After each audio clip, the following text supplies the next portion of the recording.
Welcome to Peoples and Things, where we explore human life with technology. I'm Vinsel.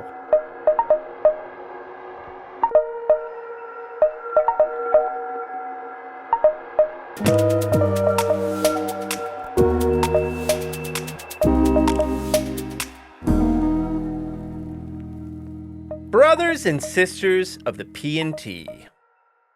This episode covers a lot of fascinating ground, but I'm going to go ahead and declare it to be part of an informal series we are doing on the topic of AI. Have you heard of AI before? It stands for artificial intelligence, in case you were wondering.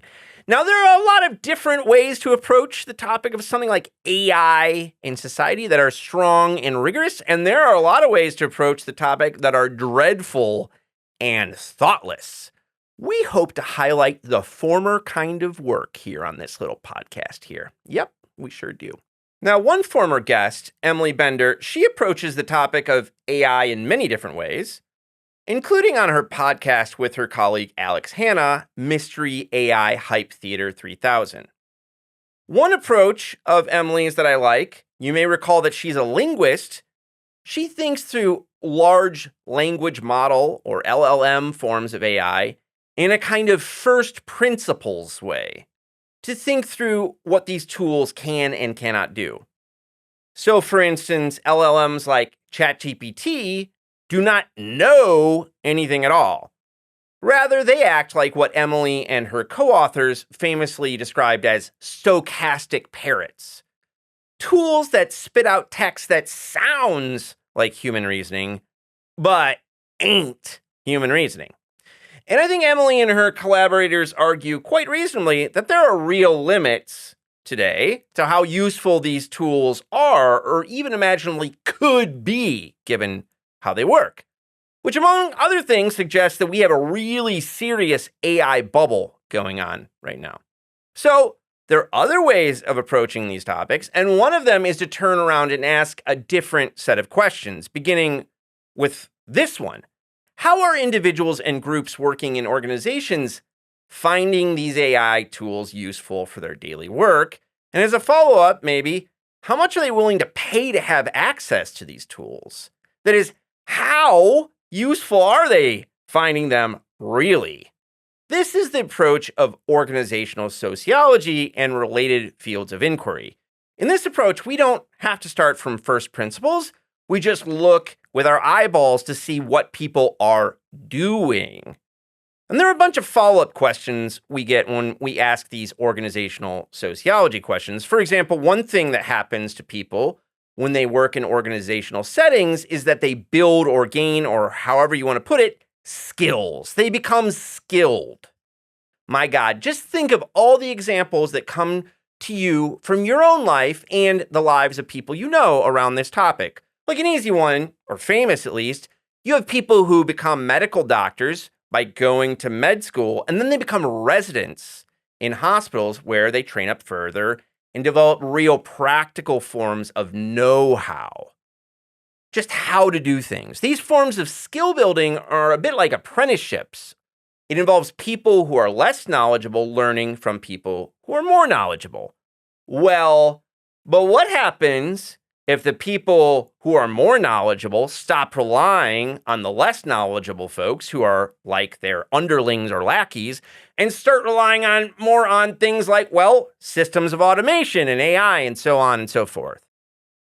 This is a central question of the book, The Skill Code, How to Save Human Ability in the Age of Intelligent Machines, by today's guest, Matt Beane, an assistant professor of technology management at University of California, Santa Barbara. Matt comes out of and works in the tradition of organizational sociology that includes former P&T guest and Matt's colleague at Santa Barbara, Steve Barley, and people like the great Wanda Orlikowski, who, if I recall correctly, was Matt's doctoral advisor. This is a tradition of research that has become really important to me in the past decade or so, especially because I think it is so good at studying how organizations adopt and use technologies which is really how technologies come to have socioeconomic effects at all.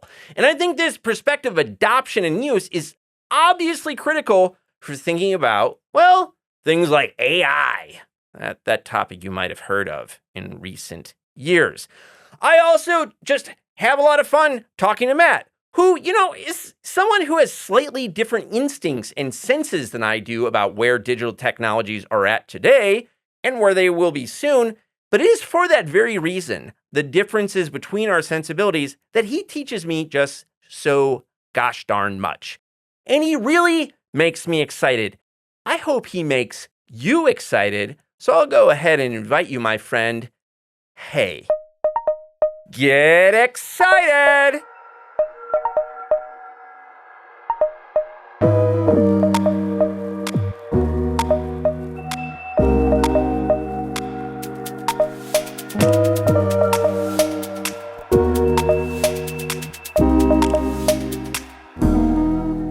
Matt, thanks so much for taking the time to talk to me today. It is my distinct pleasure. I have been looking forward to this for a good long while. Me too, man. The Skill Code is a neat book. If you're explaining it to strangers, which is something hopefully you're doing a lot these days, what do you say it's about? What were you trying to do with it? What it's about, that one's more straightforward. Play in 3 acts. First act is what's the best available, most straightforward account of how we build skill at work, skill being your ability to do something under pressure. So that's part 1. Part 2 is here's all the evidence that we are nuking that process and creating a $1 trillion problem for the species. That's part 2, and measured in other metrics than money too, like how about quality of life. Part 3 is, I'm that guy who's going to turn around and say a little dose of the poison in the middle third of the book is necessary for the solution to that problem. So taking this 160,000-year-old school that's built into our society and has made it possible to make it even better than it was before and solve a fair chunk of the problem we've created for ourselves, we've got to use the very technology that's in part of the insult right now. Done.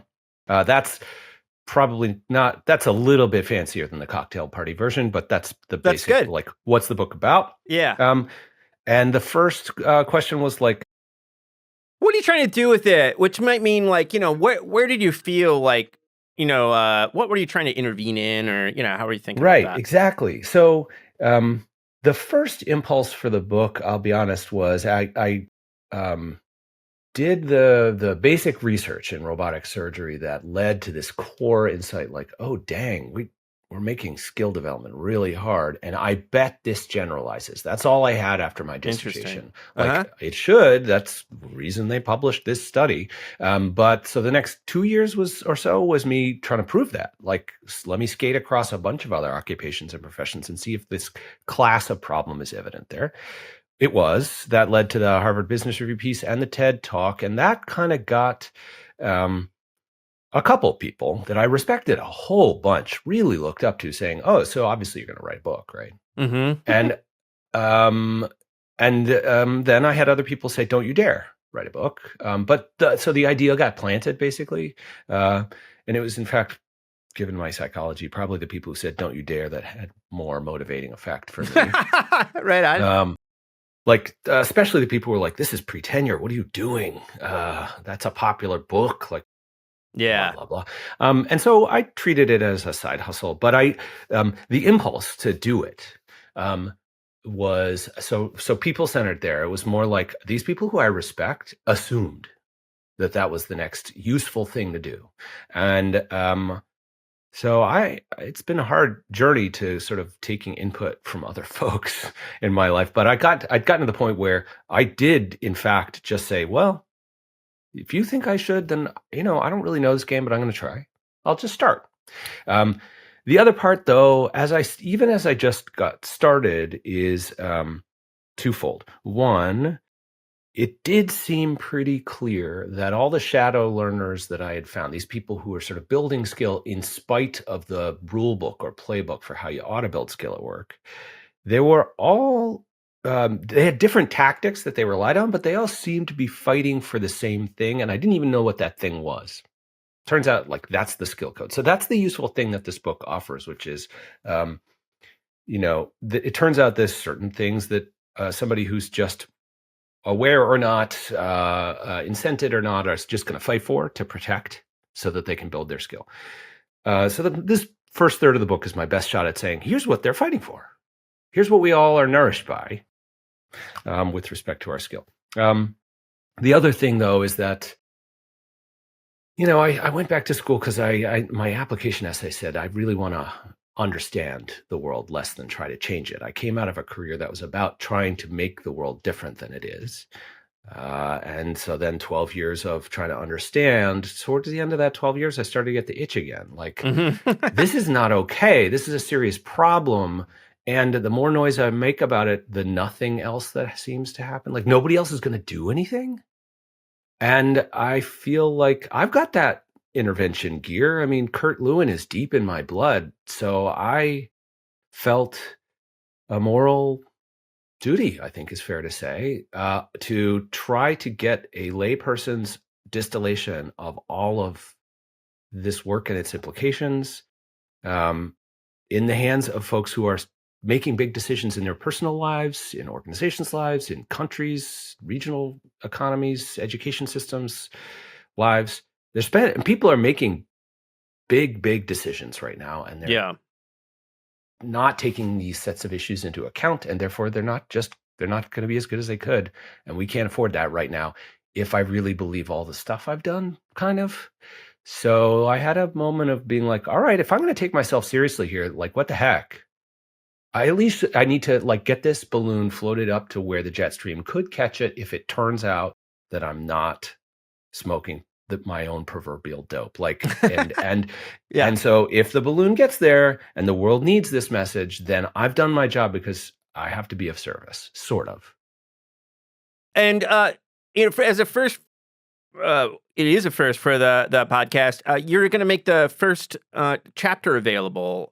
So do you have the URL? I'll put it in the show notes too. But yes, peoplesandthings.theskillcodebook.com.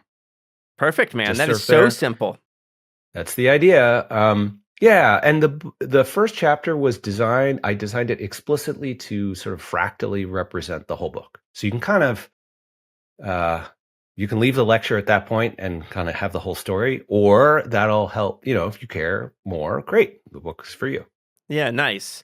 So I thought it might be helpful for folks before we kind of dive into the book to talk about some bigger issues so they get a sense of like who you are and, where you're coming from and how you think about things. I thought like maybe first we could play with generative AI and where you're at with that right now.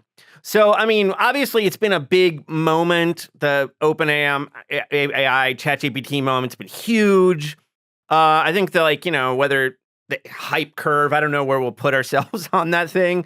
I think some of my friends, including some of my friends who use these things like every day at work, feel like maybe there's some kind of trough of disillusionment, like somewhere on the near-term horizon.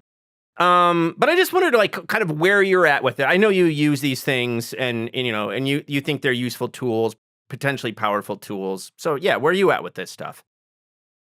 Yeah, it's the longer the song plays, the more the music sounds the same kind of thing. Like, it's a more intense story, I think, on a number of dimensions than previous waves of, say, general purpose technologies or other classes of technology. And at the same time, the early phase of any new class of technology entering into the economy, it's just a mess.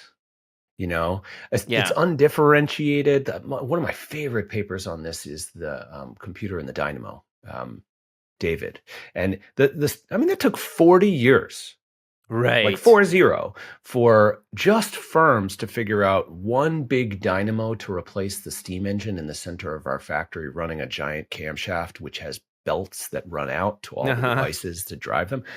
maybe we can just make a bunch of small little dynamos and put them on the machinery, and then you can reconfigure your factory. And like that took 4 decades to figure out. Yeah. So, and same with electricity, right? I mean, it took like decades for it really to have the impact it eventually had. And so until proven otherwise, the modal anything we should expect is waste, damage, failure, confusion.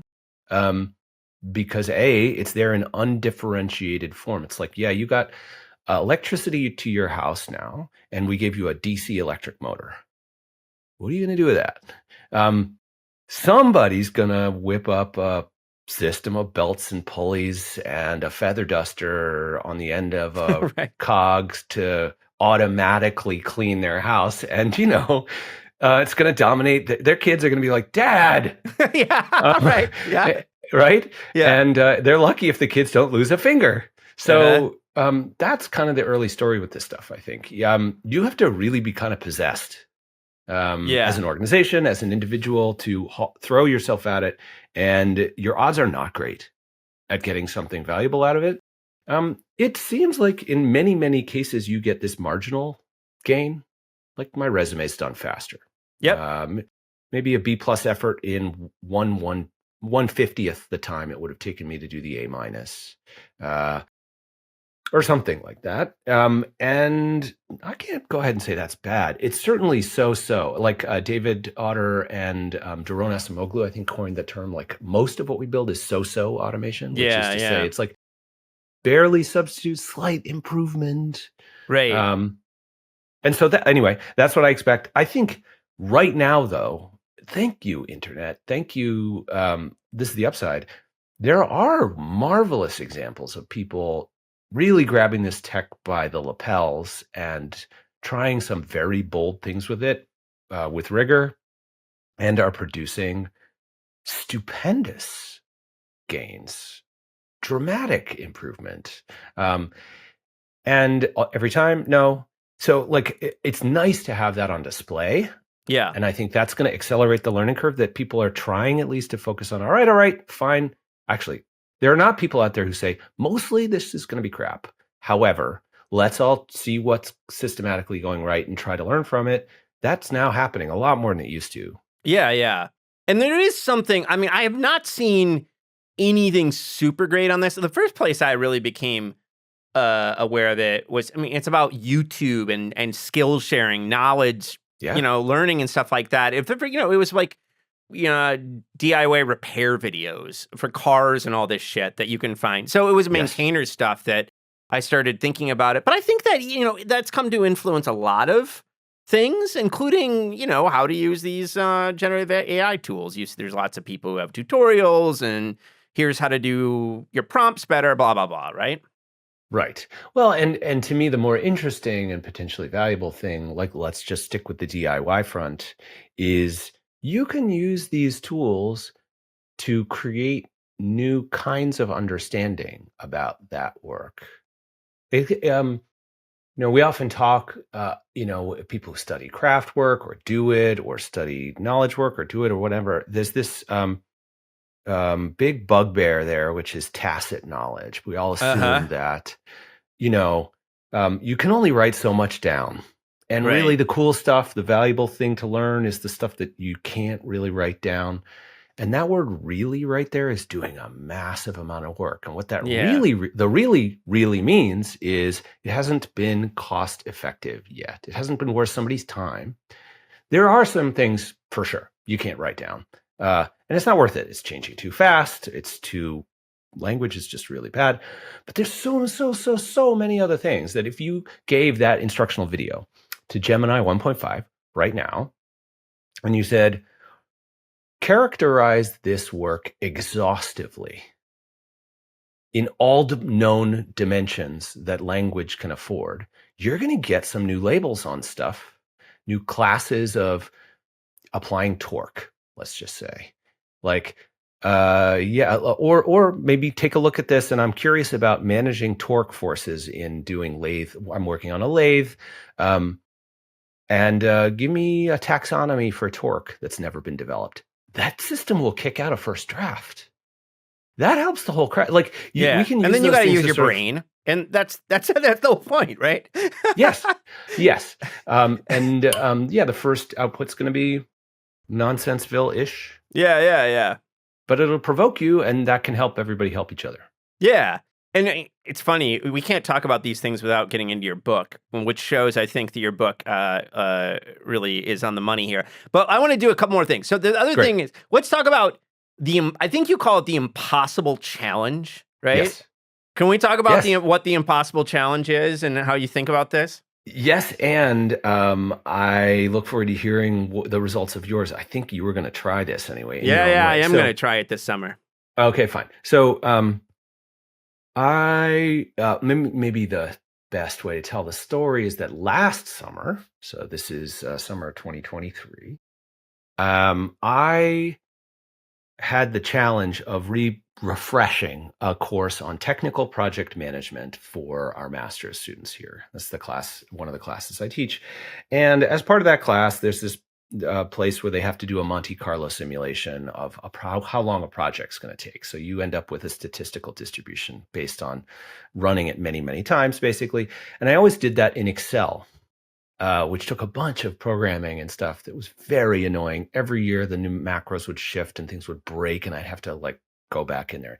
And this last year, I was like, you know what? I am done with Excel. The hell with this. I should be able to code in Python now, right? I mean, isn't that the thing? Can I just create this and make it into a web app? I mean, that's stupid silly, right? No one heard from me for about 70 hours, and it was done. Wow.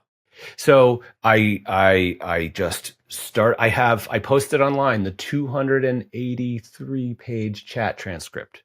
Wow. With ChatGPT at the time, which it couldn't code natively at the time. They hadn't rolled out this feature called Code Interpreter, in which it will write its own code, run it, and then debug it and fix it on its own.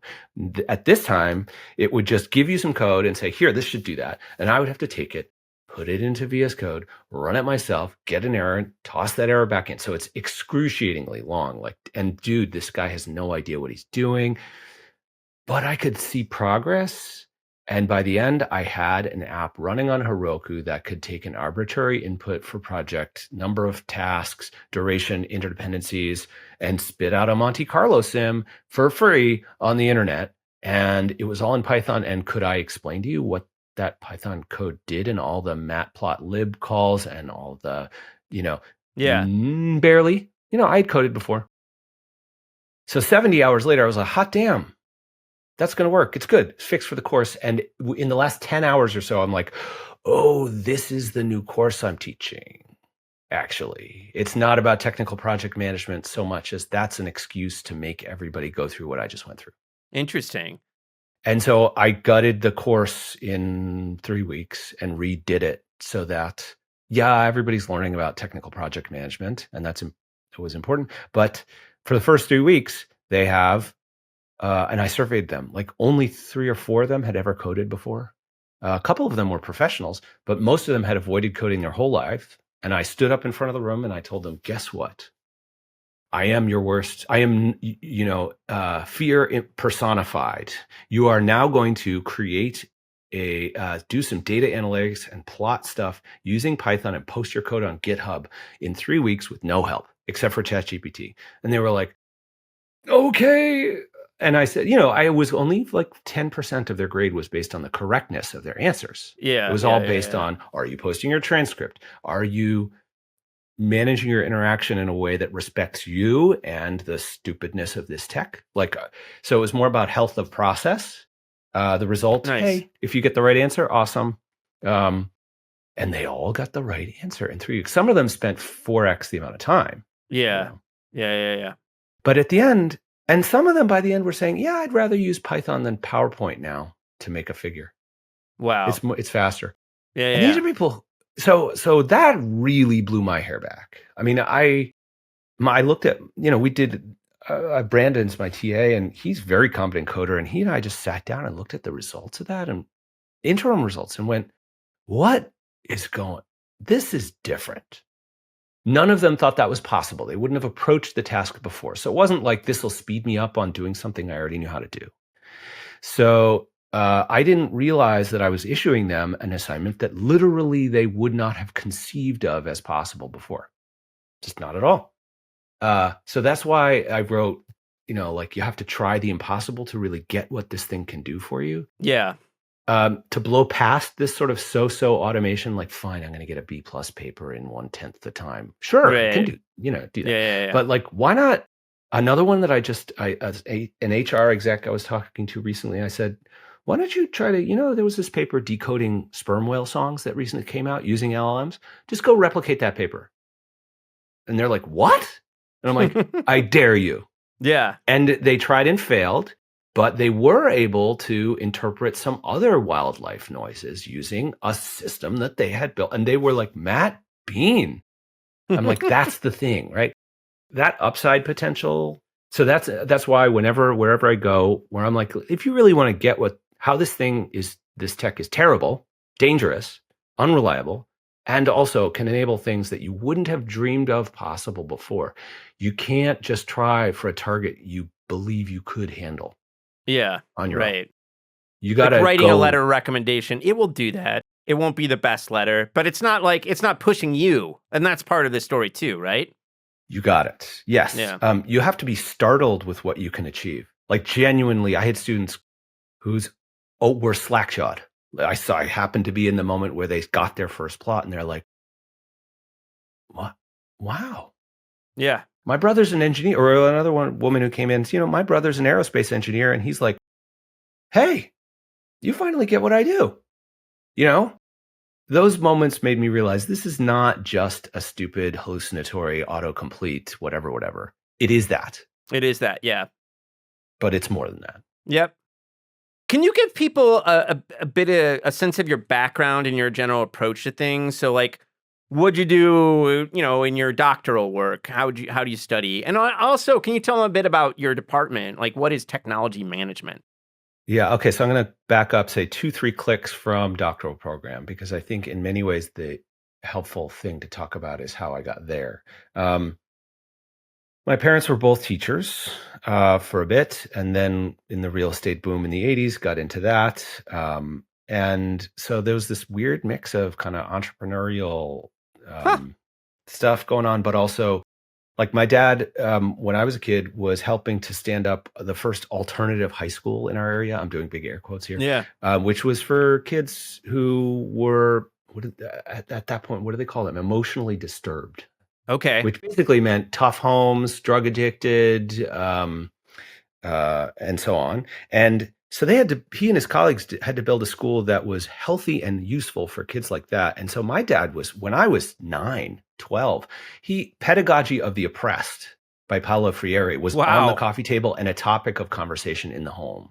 Neil Postman, Amusing Ourselves to Death, all that stuff was just, Leo Buscaglia was like, my dad had tapes that he was listening to, because engaging in a very real and useful way with people who are genuinely pissed off at the world for very good reason and helping them get a leg up was his whole life mission. And so I just drank that Kool-Aid. Like, I just thought that was amazing.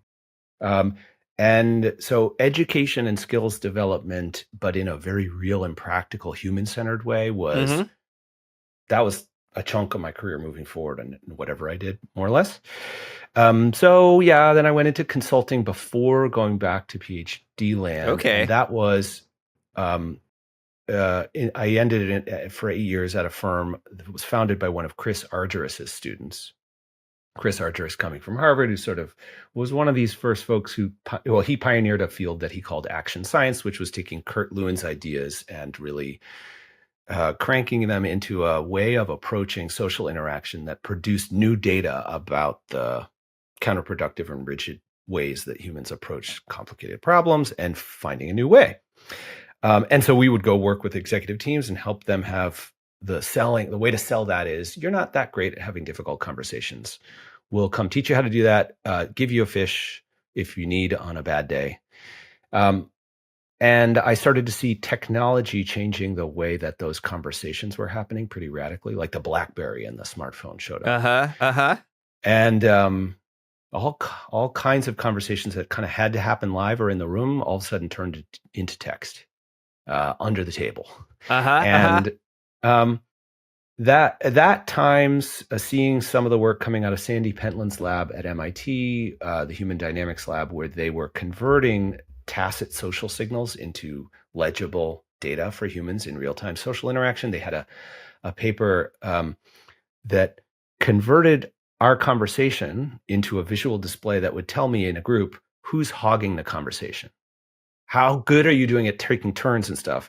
And I looked at that paper, I read the book about it called Honest Signals, and I'm like, I'm getting paid a fair amount of money to show up and do the same thing for groups. Like tell them like, hey, it looks like you haven't talked that much. Maybe you want to say something, or do you have any questions for this person over there who hasn't spoke? That kind of thing. I'm like, then my job has a half-life. That was the ignition moment for me to apply to school. MIT let me in, and getting in there, all that sort of focus on learning, also focus on real up close and personal human dynamics and direct inquiry, direct observation, meaning according to the people involved. All that it was a natural pivot for me to say, I'm going to study work in this. There's a legitimate way to do this, which is, it's called ethnography. You go hang out and you create systematic data about how people work and treat each other. Instead of trying to change it now, my job is to show just what happens when tech gets dragged into this situation and how does X change. And X generally for me is something to do with how we learn and skill development and so on. So that I quickly found a swim lane for myself and announced I was interested in robots and how that changed work. And everybody kind of gave me a look like, and I said, the word robot was in my application. Right on. And so anyway, that was every paper, every research effort I've done since then there's been field data gathering in it in some way. That's changed recently, but doing that kind of work got me the job that I've got now in technology management at UCSB. And it's a diverse group. There's only one other person who does the kind of work I do, I suppose. Paul Leonardi does other things, but he's there, and he's like he makes me look like I'm just on a pleasure cruise. He's incredibly productive.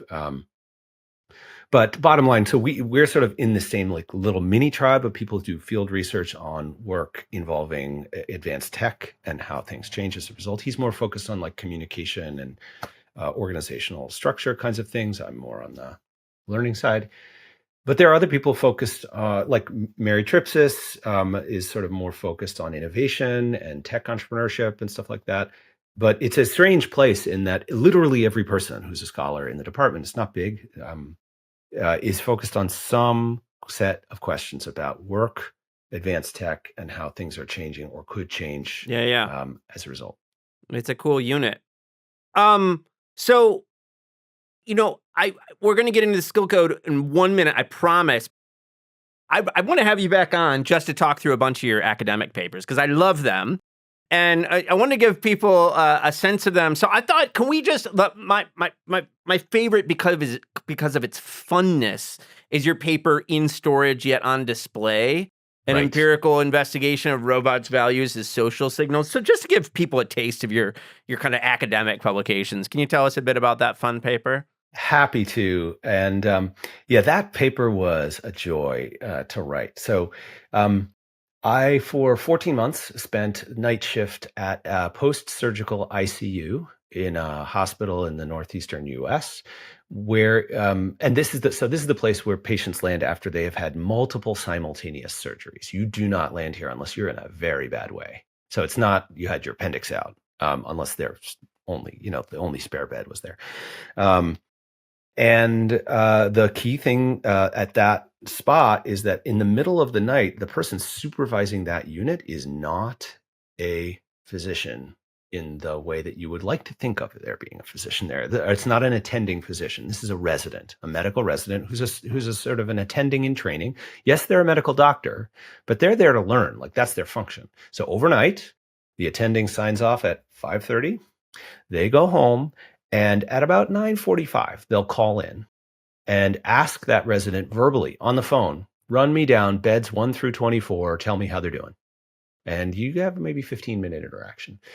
What was interesting in that unit is that they had a telepresence robot that we experimentally deployed and randomized so that the attending would get an envelope one night, and it would the envelope would say robot or phone.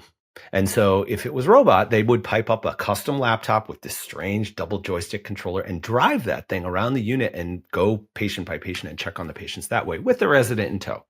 So that was the purpose of that study. And I have a paper that came out of that that's in a different journal that's focused on how did that change the way that the work got done and the residents' role and what they might learn. But the itch in my brain was like, wow, this is BS technology. Like at the time, I'm like, this is a dog and pony show. Like they're trying to find a use for this tech that, by the way, was sitting there and gathering dust. It was coated with a thick layer of dust before this study that they had invested in, that wasn't getting used. And what's up with that was the question. Uh-huh. So then finally, after I got the first paper off and I landed at technology management, I was like, I need to get back to this question of like, how is it that an organization can make a big investment in very fancy technology and keep it around even though it was not being used? Like that seems very crazy. And it turns out in that paper that you're talking about, the core finding was, and I got a bunch of new data on this. Like I had to go back and prove I was like, wait a minute, is this really the reason? And it turns out it's true that just buying that thing and then announcing to the world that you have a telerobotics program and showing an image of that thing attracts donor attention, community support, talent, patience even. And so it was cost effective for that organization to invest in this technology and have it sit there for 8 years and them paying money for it as long as it went into a closet where nurses and other staff couldn't look at it and say, hey, you're paying for this thing and you're not going to give me a raise? The hell with you. So hiding it locally, but broadcasting it outside the organization attracted valuable resources. And so that's the core finding of that paper. I think the reason that paper's gotten any attention is that there are plenty of highfalutin technologies out there where companies can announce all kinds of things about what they're doing with them. And on the inside, everybody rolls their eyes. Like, give me a break. But on the outside, it looks really good, doesn't it? Yeah. So anyway, that was a super fun paper to write because, man, right away I was like, whoa, this whole thing is BS. Yeah. Well, but there's, as you put it in the title, there's still signals, right? I mean, they have a different kind of use, is what it comes down to. Right. And I came around the bend. Engineers hate that paper, by the way, because they're like, that is the stupidest waste of a robot. And in fact, after one beer, they go, actually, that is all of my robots. Sorry. Exactly. Because, this one guy I was hiring at a startup I was involved in, he made a beer serving robot as part of his lab. And I was like, what's the function of that robot? He's like, it pours you a beer. And I'm like, no, the function of that robot is to attract donor funds to support your lab. Yeah. Tell me I'm wrong. And he's like, you're not wrong. Right. And I was like, well, how would you change the design if you knew that social fact? What would you do? And he's oh, that's cool. That's interesting. Yeah. I would, right? Put a goofy face on it, whatever, right? I mean, there's a million things you could do, but it's a marketing piece. Yeah. Beautiful. So, all right, let's get into the skill code. I mean, first of all, and this is a loaded question because it's famously vague, but how do you think about skill? Like, what is skill, first of all? Sure. The term of art that I've sort of is closest to my heart, aside from skill, is procedural knowledge inside the community of folks who talk about the difference between skill and other things. But the stock answer that I can give on the street, I think truly is the same useful answer academically, which is it's your ability to produce results under pressure and great uncertainty. Okay. So, that's very different. Obviously, it's not different in kind. There are no differences in kind anywhere to be found, as far as I can tell. It's all matters of degree and so on. But you can know a thing conceptually. You can understand a thing. And that's not the same as the ability to do the thing under pressure. And what counts as pressure is different for you than for me.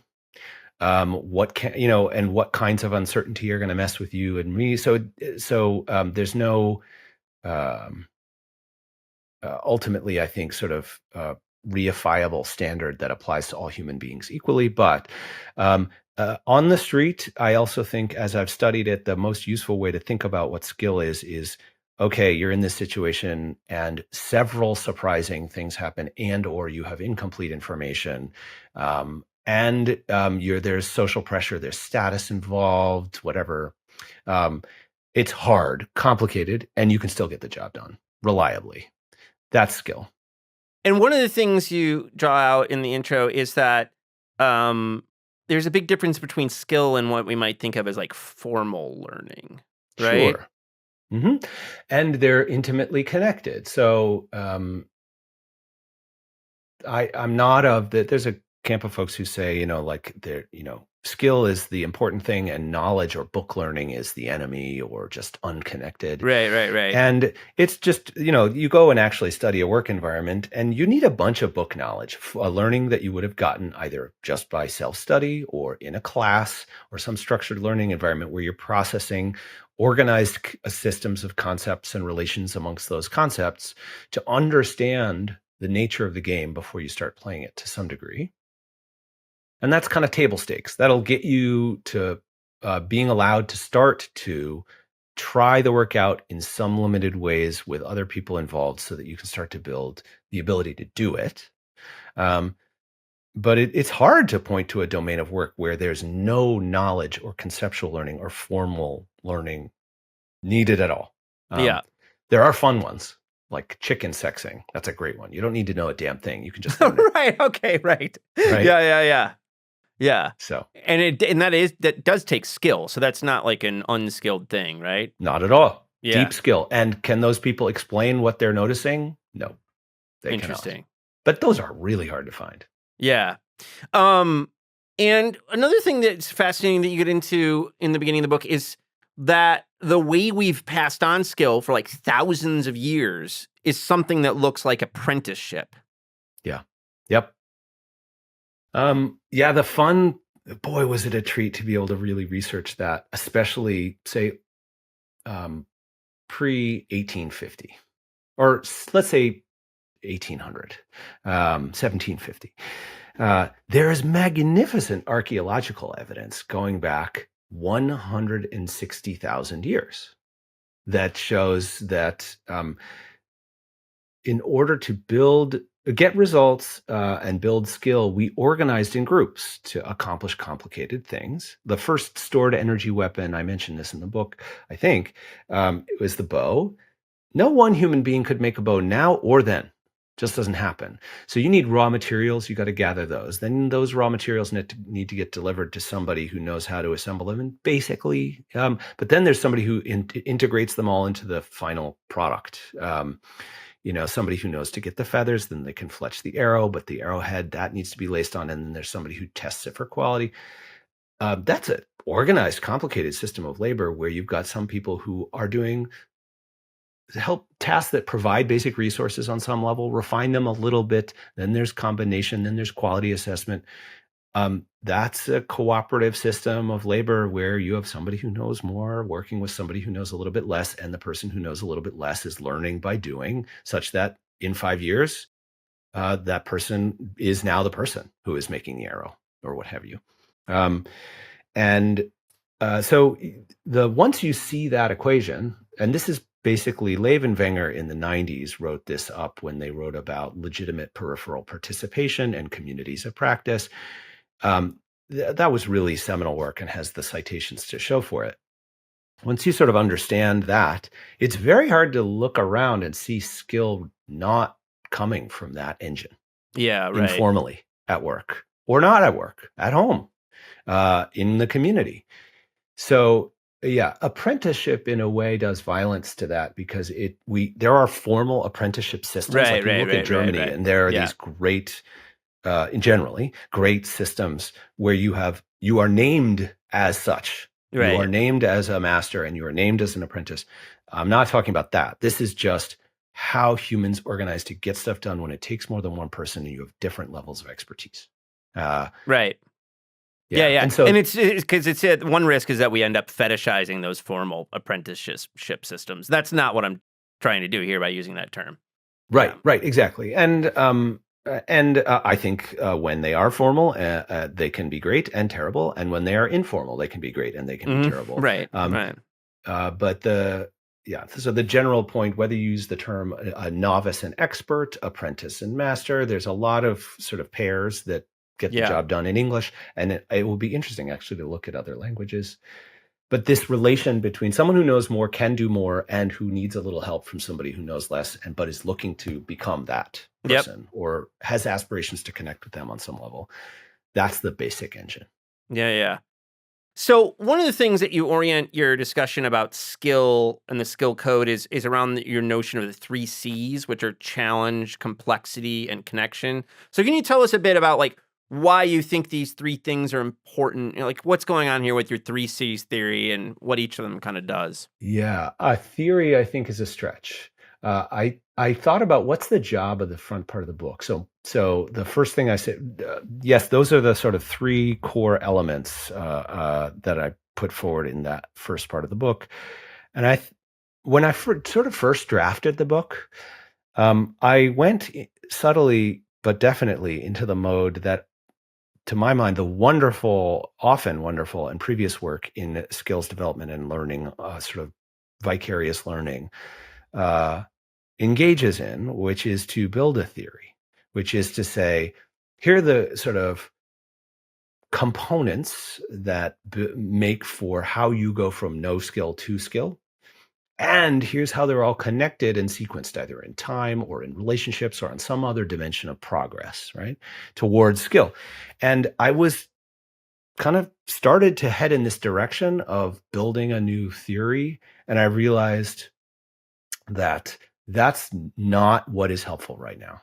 So luckily I caught myself early on that, and I realized what I need to do is most helpful is just name the rudiments, the basic ingredients that can be combined into, or that's, I looked across every stitch of work I could find on skill development and learning, in education and work, at home, society, and so on, and saw these constituent components showing up in every model that I could find for how you build skill. They were sequenced differently. They had different names attached to them. They had different sets of interactions between them. And I realized learning is happening in very different ways, well and not well these days, given how fractured the world of work seems to have become. And so I'm not going to be I don't even want to try to produce a single theory that sort of pulls that all together. It's better if I just give you the alphabet as best I see it across the research, and then, or maybe words. And then you can go come up with a grammar that makes sense for your data, your context, your reality. And so that was what the intention with that first 3 things in the book are. And the sort of shortcut way of saying what's up with these 3 C's is that through robotic surgery and every study I've done since then, and plus looking at other people's data, thankfully I've gotten access to other people's raw ethnographic data across a number of contexts. Right after the hu's worth it for nerds on this kind of thing. Right after I published my first findings on robotic surgery, I just called a dozen ethnographers of technology and work and said, can I talk to you about your data? I just want to see if this pattern is showing up in your data. And can you share me raw data so that I can check for it on myself? And I ended up having 30 calls with, and that's what led to that Harvard Business Review piece that, I had people say, why did you put that there and not a journal? But it was faster is why. But I drew on 4 other people's work, Ben Shestakovsky, Callan Anthony, Sarah Brain, and Sri Harsh Kelkar. And it was straightforward enough for me to look across all their data and say, look at folks, I've looked at their data. This isn't just their say so. This pattern is showing up there. I kept seeing it. So that's interesting, man. We need to do a lot more than that, I think. It was such a useful exercise. And in fact, I believe it spawned a couple, I ended up writing a paper with Callan Anthony where we took her investment banking data and my data and wrote about what we called an inverted apprenticeship, basically where when a new technology arrives, it turns out the senior expert is too busy and is too obsessed with status to become a learner again. Yeah, So yeah, they yeah. reorganize things so that they can mooch off newbies who are supposed to be learning and know the Yeah. new tech. Yeah. Usually doesn't end well. But so that, and I think it spawned a number of other collaborative trans-ethnographic pieces of work. I know that folks have found that useful as a prototype. I think we should do it a lot. Free paper alert, by the way. If you're an academic and you've got a big ethnographic data set, just find a buddy who did a great job collecting their data and start to talk shop about it. See what they're interested in, see what you're interested in, see if there's a question you could only interrogate together across your two data sets. Usually the answer is yes. Anyway, so that all made me realize, well, okay, I can't see a single theory. I can't see a single path to building skill that shows up across all these. It sort of shows the whole thing beautifully, showing the journey to skill from A to Z is the same across all 31 of these contexts. No, but what I could see is struggle is what I originally called it. Struggle seems really important, and people, if they are deprived of it, some will fight for it anyway. They'll try to manufacture, which now I call challenge in the book. And it has to be healthy, right? You can have too much, you can too little. It's like a Goldilocks thing. So there's a 10-point checklist in that first thing about like, we learn best when we are not performing at our best because we are pushing ourselves, but we're focused. We're not past the point where that we can handle it, right? You're sweating, but you're focused. Same thing with complexity. Every study I looked at that has to do with skill, like Levin Wenger taught us, their whole theory was legitimate peripheral participation means you start at the periphery of the work as a novice, and you get to move closer and closer and closer to the middle where it gets really hard and really complicated, and that's what the expert is. And they let you in slowly as you earn their trust. That's the basic move. That misses. I'm talking about this at the Academy of Management this summer. Like the piece of that missed that is in all the data that I have found is, in addition to that, you don't just go deep, you also go broad. So yes, I'm trying to learn to suture better, but as I'm doing that, it depends on you, it depends on me, but you're going to be looking left and right and going, what's that scrub doing over there? They're counting instruments. Why do they do that? Or what about the finances for this joint? How much does it cost? Yeah. Or where do these supplies come from? Or what? You can nerd out on different things. And you also, that builds this sort of sense of collateral causality that stretches across the network of work that you're embedded in. Then when people refer to people as having wisdom or the ability to deliver under pressure, it's because they have this systemic understanding of the context they're embedded in. And they can be like, yeah, it's a Tuesday morning, so that's why this happened. And everybody else is like, what? Why Tuesday? And they're like, let me tell you some stuff, kid. And because they've been engaging with the complexity that they're embedded in, that seemed very consistent. And then the third one is human connection, which that to me was the greatest, in a way, the greatest joy to talk about, because, I came up through this ethnographic tradition. Like John Van Manen was one of my mentors, and his work shows that there's just no skill is not a legible target until it is provided to you by a social system you're embedded in that you want to connect with. Like, what skill are you going to build? It's not just a question of getting good at something. It's like, where did you even get the idea that that was a worthy target? Right. The social system you're in. Yeah. Where did the motivation come from to pursue that skill? Some of it is the intrinsic satisfaction of getting the job done. But you look up to people and you want to earn their trust and respect. Yeah, status systems make a huge difference when it comes to this stuff, right? Yeah, it's just meaningful to us. So anyway, that sort of it doesn't have to have all these three things. You can get skill without these being in fine or healthy form, but the evidence seemed pretty clear that it was not violent to combine, reconceptualize the learning, the conditions that allowed for skill development as fitting into those three categories. Yep. And 3 C's in English. I was like, whoa, okay. Right on. You can take me to task for it, but it seemed like it worked pretty good. And it's good for a popular very well, book. Man. Yeah, it's good. And so now bring in the threat. Yeah.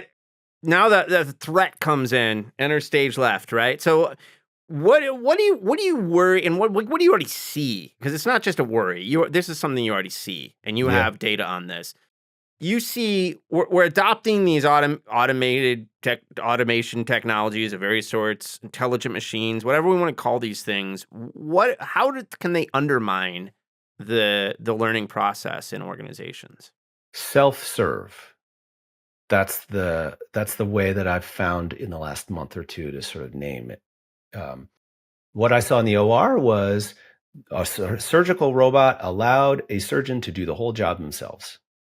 They had 3 arms controlled by 2 human arms. Yeah. And that meant you could retract tissue, pause that arm in place, and then operate to your heart's content.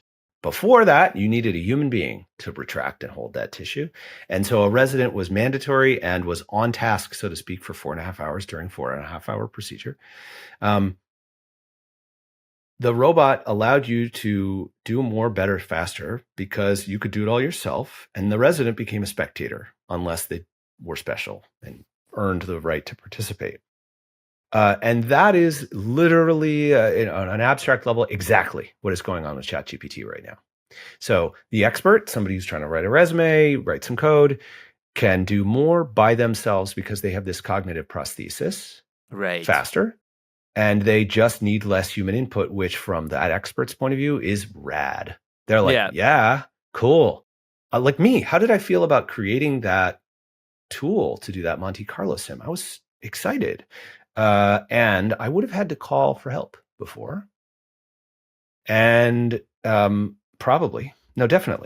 And so anyway, that is great for the expert. The organization that hires that expert is really excited too, because then per unit time, that person's more productive for cheaper than if I hire another human. Humans are messy to deal with, whatever.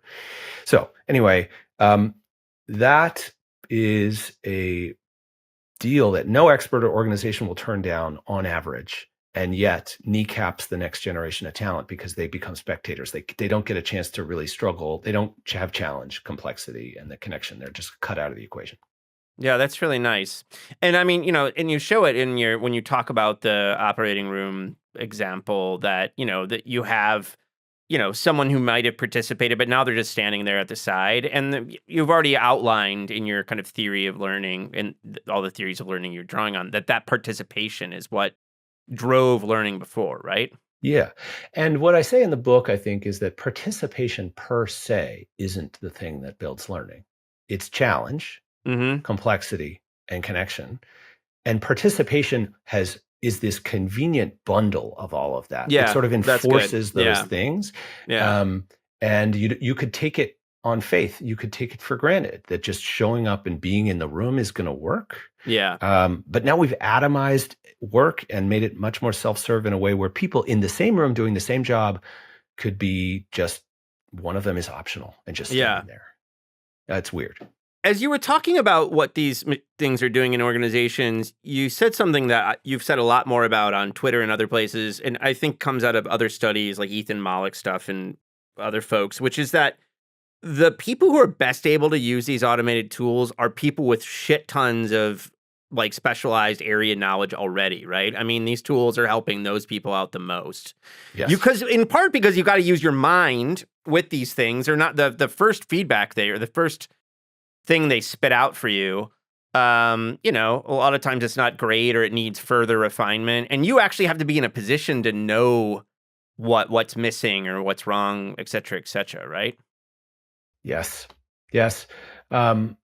Exactly. And in fact, there is Ethan's and other people's studies that show this boost effect are great. But the one that I just, in fact, sat through Nick talking about this, a great study that sort of is a good counter narrative, very well executed, was led by a PhD student named Nick Otis from Berkeley, Haas, and a number of other folks from Berkeley and HBS. And the short story there is that they deployed these systems for Kenyan entrepreneurs to try to figure out their challenge. And the lower performing entrepreneurs who they enrolled in this very well-designed study were harmed quite significantly in their business by using ChatGPT. So it's not like the studies that we see out there now are like, the high performers, they get a boost, but actually the lower performers get a bigger boost, and it's more of a leveling the playing field kind of story, which sounds awesome. Yeah, yeah, and yeah. is true in some contexts, but we just need a lot more study about, like when is the superstar going to race ahead with this stuff versus Yeah. leave everybody else behind? In Kenya, anyway, that was the story. So the top Right. performing businesses took the technology and used it in very different ways that dramatically catapulted their success. And the folks who were struggling and asked different kinds of questions of the system, it nuked them because they were Yeah, trying yeah. to chase the advice of this expert system that was Yeah, that's obviously knew better than them, kind of thing. nice. A good example. So, another thing I really liked, you have all these, you have some deviants in your story. Like there's part of the story here is if people are going to be left out of the learning process structurally as these automated systems move, you still have these people who are just kind of like breaking the rules and just learning shit on their own. I thought this was great. Really fascinating. First of all, how'd you get onto these folks?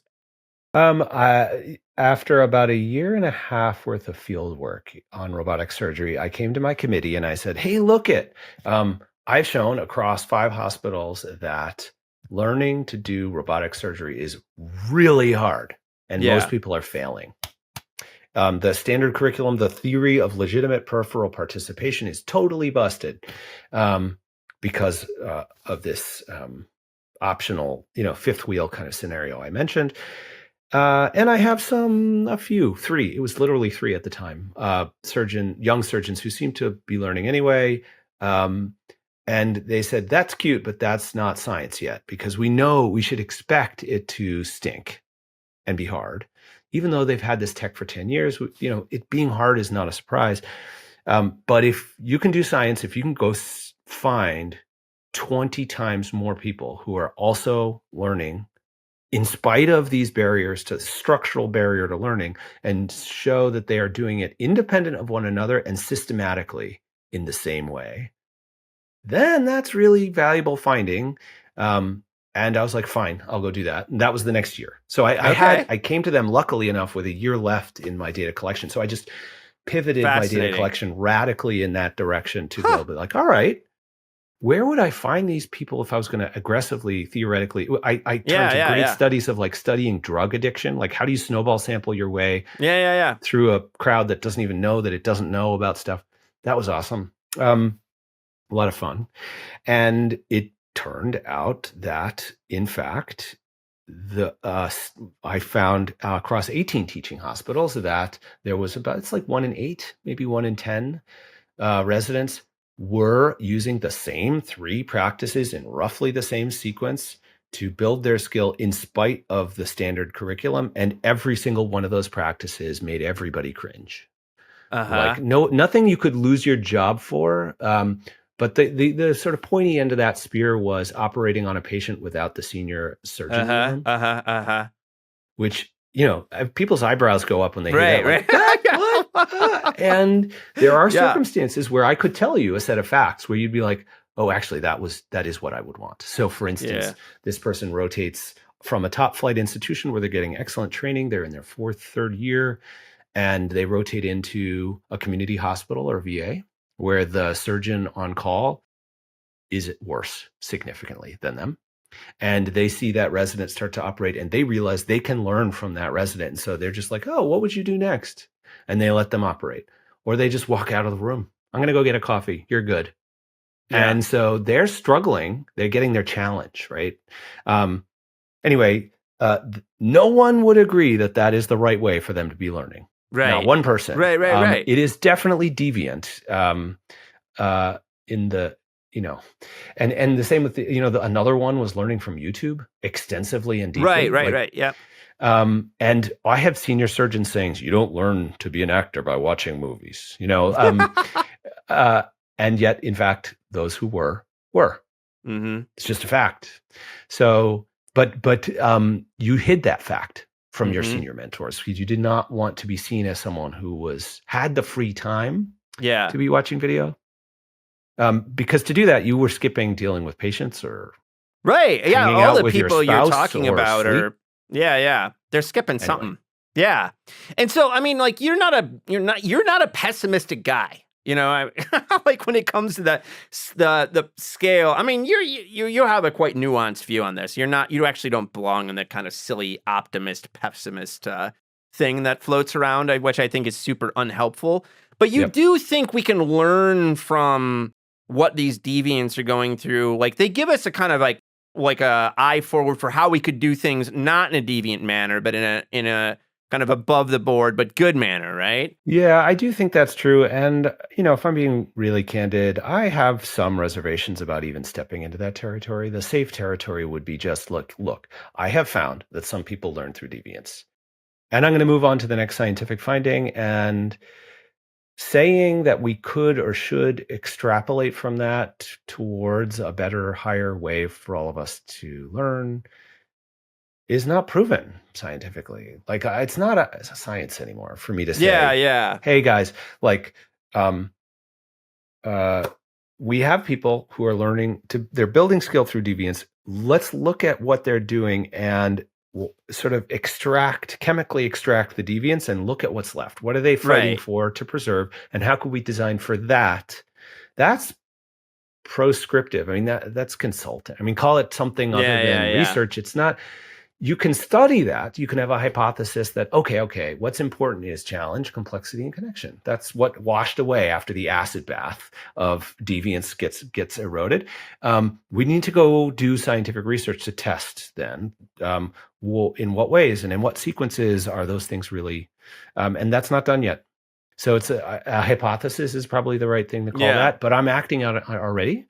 But you're exactly right. Like I decided, like the burden of action had been, like I passed that threshold where I'm like, I have an obligation to do something to try to help now, because this is not just surgery. This is everywhere I look. I have found only one context where bringing advanced tech in enhanced skill development by accident. Everywhere else, we're paying a terrible price. We're sacrificing skill on the altar of productivity.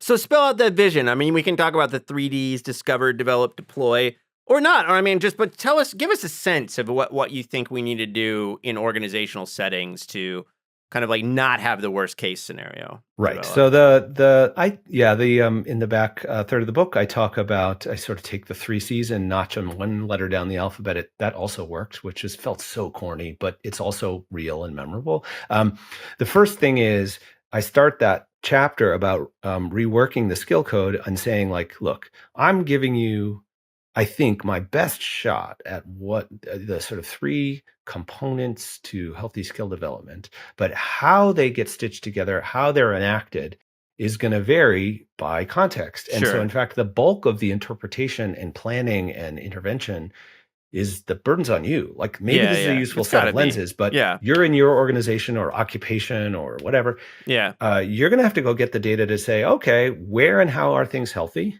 Why? How could we capitalize on those things? Where and how are they really unhealthy? Why? And how could we intervene against that? All of that, discover, and then develop a solution that you want to test, and then deploy it. That applies to if you're building the technology that is the part of the offense, or if you're in an organization consuming said technology. All of that work can only be done by locals who know their community, know their organization, and know their stuff, because they're the ones who have access to the firsthand data.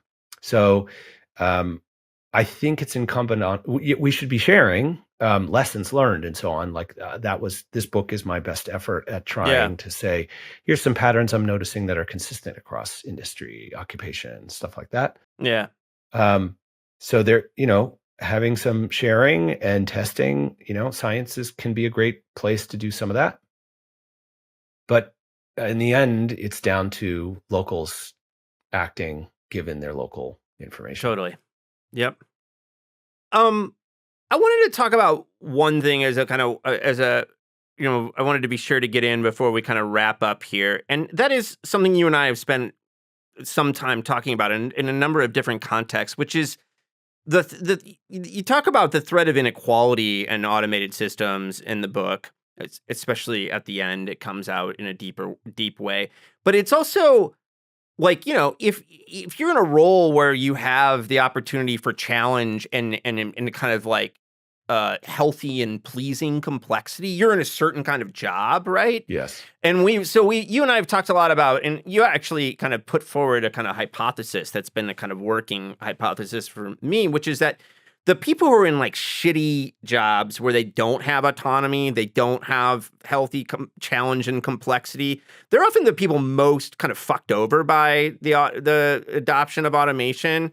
So I just wanted to give you a chance to kind of talk about that, like where you see like the potentials for the most negative impact of these technologies. Yeah.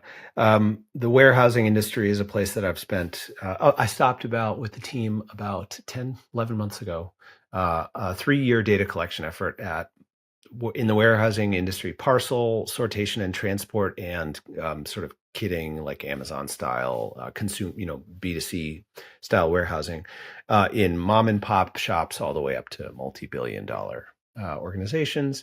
And boy, I mean, there are some other places you can go in the economy to see folks with limited formal education and limited resource access and so on in temporary jobs get absolutely shafted by the structure of that work. And I don't think I'll ever see again more intense, so almost dystopic work and life experience as I saw there.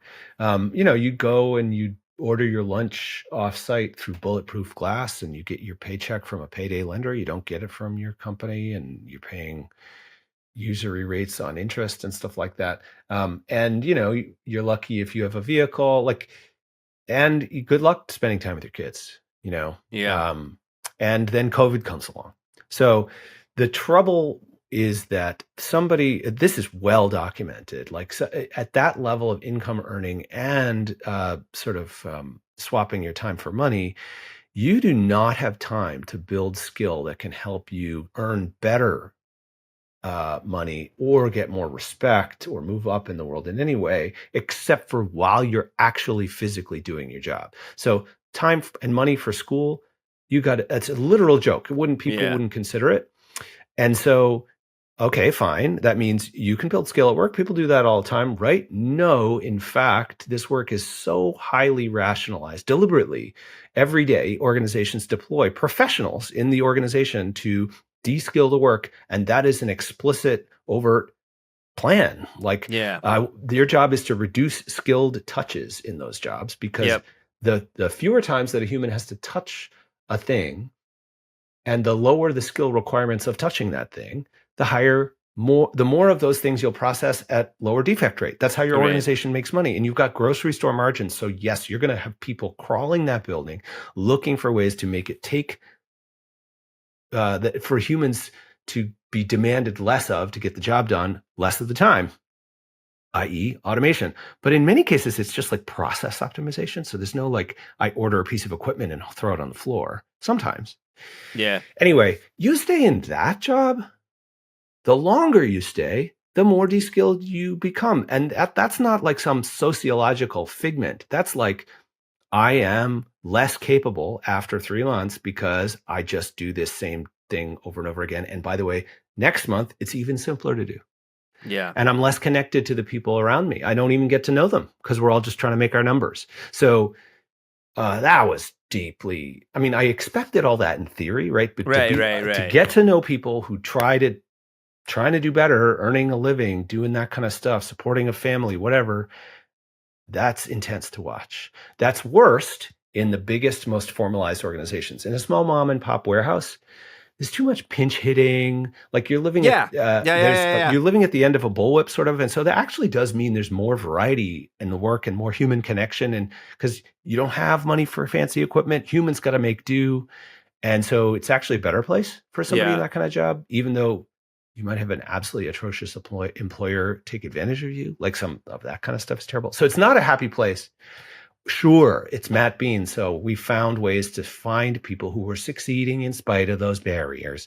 And those are interesting to study. Yeah. But that's against a backdrop of just awfulness, institutionalized cruelty through wringing out defects in automation. And everyone's kind of signed up for it and okay with it because we're all adults here, right? Like, but no. Anyway, it's bad. Yeah. Well, thank you for that depressing picture, but I did want to get it in here because I think, it has to be a part of the overall picture we're painting. So Yeah. what's next for you, man? What do you want? Where are you going? What's up? Yeah. So as of last week, I'm the CEO of a startup. Okay. I did not know about this. What is that all about? And I'm saying it for the first time here on this podcast. What the hell? It's called Skill Bench. Okay. And we are trying to build the very system that I've been whinging on and on about for 4 or 5 years that we need to build, take the very technologies that are part of the problem. And I'm co-founding it with a guy named Juho Kim, who's at KAIST in Korea. So Korea's MIT. He came out of MIT as well. Cool. And you could just look at my scholarly footprint and his, and the papers that we've actually over the last 4 years excreted to do with helping surgeons use video to learn. And you get a pretty good idea of some of the things we're going to do. Maybe not in exactly that form. It's going to be about another month or two before we make some big announcement about exactly what we're doing and who it's for and how we think it's going to help. But I talk very overtly about exactly like the kind of thing we might build to create a new infrastructure for skill development that takes advantage of these technologies. And makes things better than they ever could have been before. I talk about it in the book. I talk about it in an IEEE Spectrum piece that I wrote maybe a year ago or so. And I wrote about that in the backside of my HBR piece back in 2019. And I wrote a little love note to Juho in there, having never met the guy, saying, hey, look, this kind of work, that's really cool. We should be doing more of this. And he wrote me back and was like, hey, very nice of you to reach out. And we started to collaborate. And I kept writing essays about, this is kind of what we ought to build, hoping somebody would just do it and it hasn't happened yet. And so it was about a year ago, he and I looked each other in the eye and said, okay, we're going to do this, right? So more to come soon. Yeah. And so I have students now who are very, very interested in all this work involving LLMs and how it's changing and what to do with skill and so on. But I'm going to be pretty laser focused on trying to get that system up and running and of service to the average working adult. That's great. As soon as possible. Skin in the game. No mere talk, Yeah, well, and mere talk is so valuable to this world. No, it is healthy, right, and beautiful that we have a diverse set of approaches to research, that the boundary between research and intervention. And and some people will think less of me for it. And I've just realized I will feel bad, but I'm incapable of stopping myself. That's just what it is. Like I have to go do it. So that's all. Well, that's great, man. Matt, thank you so much for coming on and taking the time to talk to me today. It was fun, just as I knew it would be.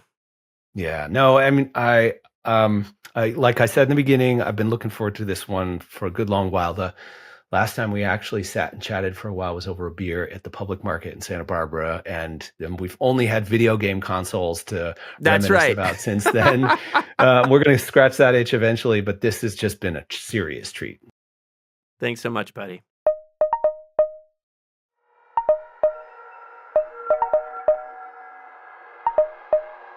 I hope you enjoyed this episode of our podcast.